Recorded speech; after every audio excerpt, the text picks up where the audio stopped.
Hi friends, welcome back to my channel. Bigg Boss promo అయితే ఇందాక release అయిందండి.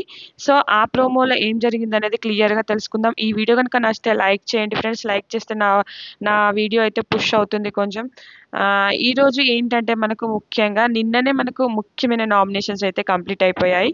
ఈరోజు అయితే కొంచెం కొన్ని ఏమో సీరియస్గా ఉన్నాయి, కొన్ని సిల్లీ సిల్లీ నామినేషన్స్ అయితే చేశారండి. మనకు ముఖ్యంగా స్టార్టింగ్ మనకు ఈరోజు ప్రోమోలో అయితే మనకు కిర్రాక్ సీత బేబక్ అని చేస్తుందండి.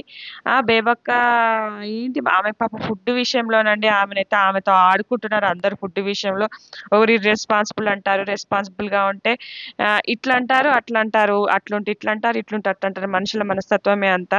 సో కిరాకు సీత ఏమంటుందంటే, నీ రోజు పొద్దున ఒక కూర రాత్రి ఒక కూర అన్నావు, మరి నిన్న నైట్ 2 కూరలు చేసావు అంటది. ఆలుగడ్డ కూర చేసావు, చికెన్ కర్రీ చేసావు అంటది. కానీ ఆలుగడ్డ కూర ఎందుకు చేసింది అనేది ఆమె ఎక్స్ప్లెనేషన్ ఇస్తుంది. ఎందుకు అంటే వెజిటేరియన్స్కి చేసింది. ఈమె ఏంటి తప్పుగా నన్ను ఎగ్ బుర్జీ చేసుకొని ఇవ్వలేదు, నన్ను ఎగ్ ఆమ్లెట్ వేసుకొని ఇవ్వలేదు, నబిల్ అఫ్రీద్ ఎగ్ బుర్జీ చేసుకోలేదండి కిర్రాక్ సీత. ఆమెతోనైతే పాపం ఆడుకుంటున్నారు. నువ్వే ఉండాలని చెప్పి ఆమె కిచెన్ డిపార్ట్మెంట్కి వెళ్తే ఆమె పైన మాత్రం సిల్లిగా అయితే నామినేషన్స్ చేస్తున్నారు. ఎందుకంటే సిల్లీ అని కూడా అనకూడదులే, వాళ్ళకు ఒక రీజన్ ఉంటే వాళ్ళు వేసేస్తారు. సో ఆమె పాపం కరెక్ట్గానే ఎక్స్ప్లెనేషన్ ఇచ్చింది. నాకు నిన్న సోనియాకి ఇచ్చిన ఎక్స్ప్లెనేషన్ కానీ ఈరోజు కిరాక్ సీతకి ఇచ్చిన ఎక్స్ప్లెనేషన్ అయితే చాలా చాలా బాగుంది. కానీ ఏం చేస్తాం, ఇంకా ఏదో ఒకటి చేయాలని చెప్పి చేస్తున్నారు. నాకైతే పాపం అనిపిస్తుంది బేబక్కని చూస్తే. తర్వాత మనకు అభయ్ నవీన్ వచ్చేసి మనకు మణికంఠన్ నామినేట్ చేయడం జరుగుతుంది. సో ఆయనదేంటంటే ఆయన లోకంలో ఆయన ఉంటున్నాడు అన్నట్టుగా ఏదో చేసేస్తున్నారు వీళ్ళంతా. అయితే మన మణికంఠది కూడా కొంచెం మిస్టేక్స్ ఉన్నాయి కొన్ని. ఎందుకంటే అప్పుడప్పుడే ఏడ్చేస్తున్నాడు, అప్పుడప్పుడే కరెక్ట్ పాయింట్ మాట్లాడుతున్నట్టే మాట్లాడి చేసేయడం అయితే జరుగుతుంది. కానీ ఇప్పుడు మన మణికంఠ సింపతి గేమ్ ఆడుతున్నాడా, లేక రియల్ గేమా, లేకపోతే ఓట్ల కోసమా అనేది ఇంకా మనం ముందు ముందు వీడియోస్లో అయితే బయటపడుతుంది. ఇప్పుడే మనమైతే క్లియర్గా చెప్పలేము. సో మన శేఖర్ భాషది కూడా అంతే. మనకు శేఖర్ భాషను మణికంఠ రివర్స్లో తనని ఎవరైతే వేసారో వాళ్ళకి రివర్స్లో అయితే నామినేట్ చేయడం జరిగింది. సో వీళ్ళే కొంచెము మన ఆదిత్య ఓం అయితే సెల్ఫ్ నామినేట్ అవుతాడని తెలిసింది. ఇంకా చూడాలి ఎపిసోడ్లో ఇంకేమైనా క్లియర్గా తెలుస్తుందేమో.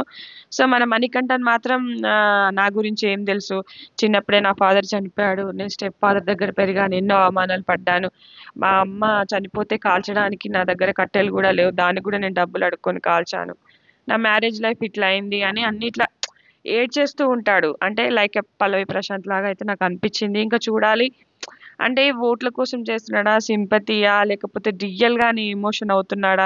సో ఇతను ఎమోషన్ అవుతుంటే ఇంకా యష్మి గౌడ ఇంకా అందరైతే ఏడుస్తున్నారు. ఇంకా ఇలా ఏడవద్దు, ఇది చేయొద్దు అన్నట్టుగా యష్మి గౌడ కూడా నిన్నటి వీడియోలో అయితే చెప్పింది. ఇంకా చూడాలి మరి ఈరోజు మన మణికంఠ ఇంకా ఏంటి అనేది. ఇంకా కన్ఫ్యూజన్ రూమ్ కూడా వెళ్తాడంట నైట్ లైవ్లో.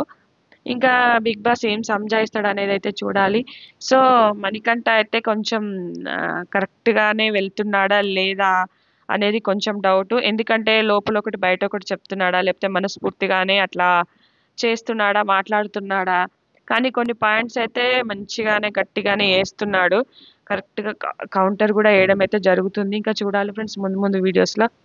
ఇంకా బిగ్ బాస్ అంటేనే ఇంకా రియల్ మొత్తం బయటపడిపోవాలి. ఇంకా మన విష్ణుప్రియ కూడా ఆమెనైతే ఇంకా ఆమె లోకంలో ఆమె ఉంటుంది. సో ఒకరు గొడవలు పడుతుంటే ఈమె ఇటు సైడ్ ఆడడము, నవ్వడము, వెకిలి చేష్టలు, వింతగా ఫేస్ ఎక్స్ప్రెషన్స్ పెట్టడం అయితే జరుగుతుంది. ఇది ఫ్రెండ్స్, ఈ వీడియో నచ్చితే కనుక లైక్ చేయండి, షేర్ చేయండి. Thank you friends, thank you for watching. మరిన్ని అప్డేట్స్ మీ ముందుకు వస్తూనే ఉంటారు.